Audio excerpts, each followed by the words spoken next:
Welcome to me, guys. How are you? Anong English ng pusa? Ang gulay. Anong English ng gulay?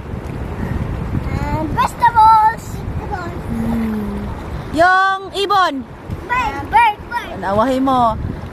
Ang baboy. Pig. Okay. Ang mata. Eyes. Ang ilong. Nose.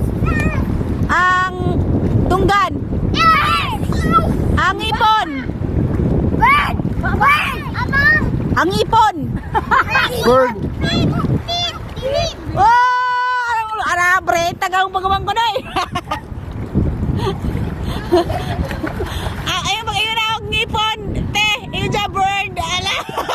Ito ako sa ngipon, ah. Una.